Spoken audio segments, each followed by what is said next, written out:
and welcome to Paint You. Today we're going over fish scales. I couldn't find my fish scales, so I found this stencil instead, but I want to show you how to use your airbrush to perfect the fish scale using the overspray, something a lot of people don't think about.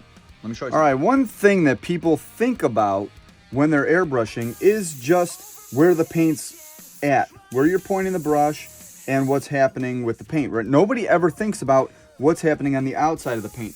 So here's your overspray, right?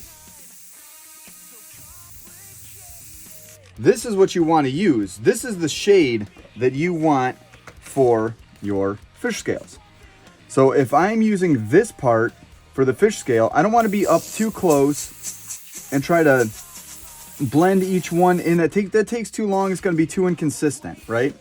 I want to use the end of my airbrush, the end of my pattern, to get that consistent fade out for my fish scales. Line up the ends. Try not to shake too much. Whoop. So I am concentrating my spray on the inside of the fish scales and not the outside. It will blend out. It will happen. Let it happen. Don't fight. Replace the paper so we can do a cleaner one.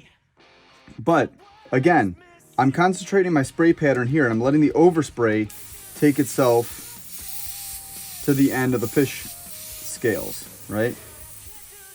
Line it up. Come on, baby.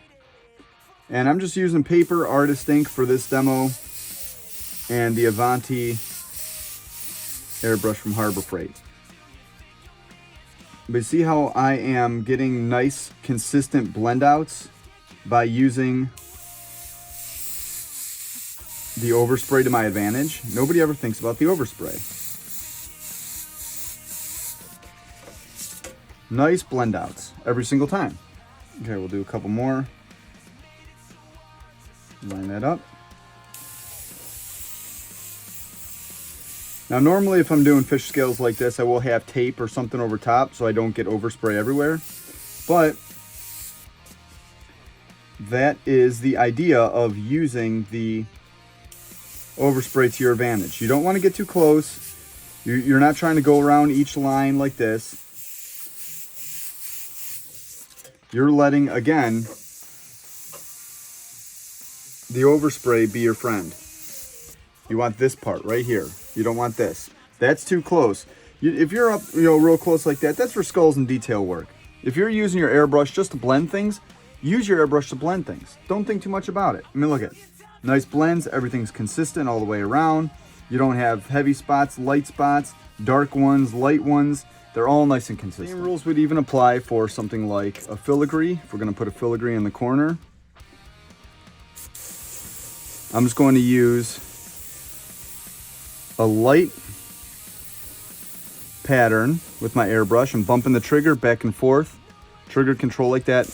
Try to work to keep the air on all the time.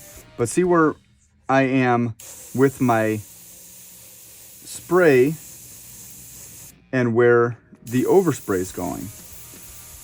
So I'm not actually hitting the panel with my airbrush. I'm just letting the overspray make that nice little fade for me.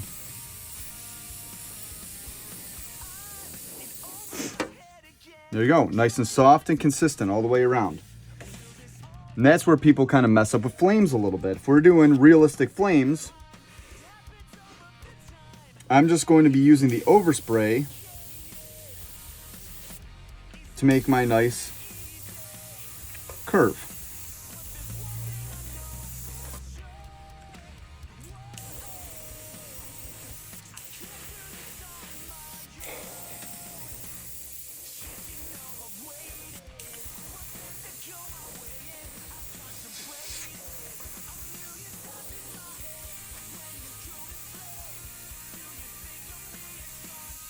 That blends out real nice. That's what you're looking for right there. One last thing. If you're using a skull stencil, I'm going to be hitting the stencil with the paint and letting the overspray take the paint to where it needs to go.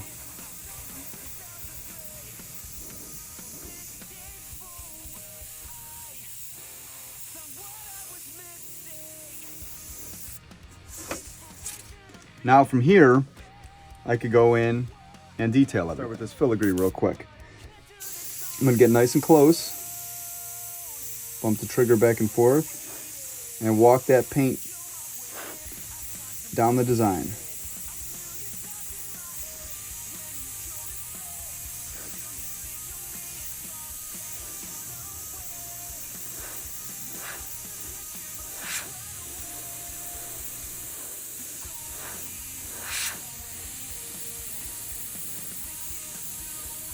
Bump on the trigger, nice light coats. Let's get a little closer here for you. There we go. And you could even use a freehand shield to do some of this stuff as well. So let me grab my freehand shield here. Kind of try to match up that arc.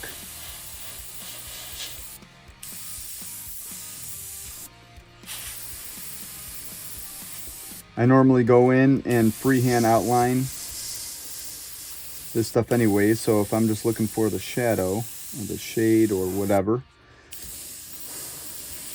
it's not too big of a deal unless I go in there with a freehand brush. But you see how this stuff comes to life pretty quick.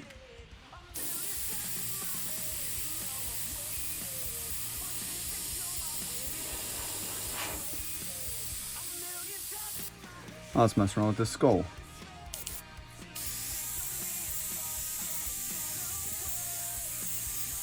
And again, this is just artist ink with the Avanti airbrush from Harbor Freight.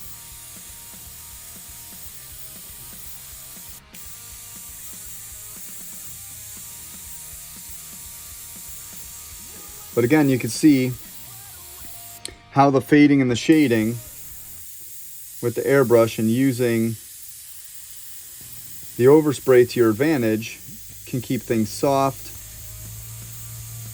You know, if I want my fade to go up this way, even if I'm doing detail work, I'll angle that brush up so I can make sure that that fade's going the way I want it to and the overspray goes where I want it to. Use overspray to your advantage. No one ever thinks about the overspray. That's where your fading and shading comes from.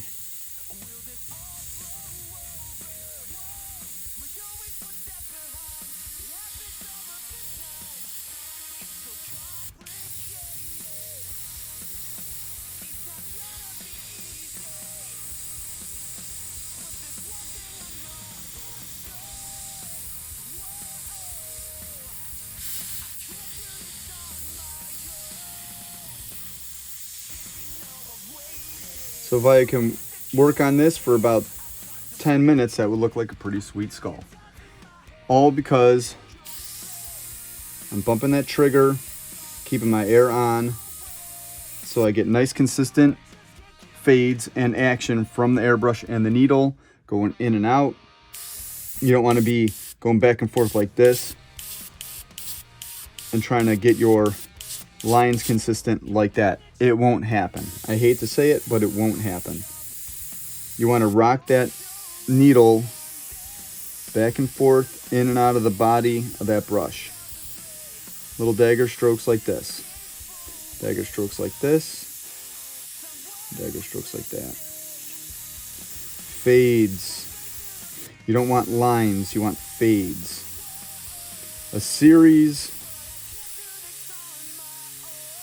of shades, just like that. That will give you that depth and that illusion of depth.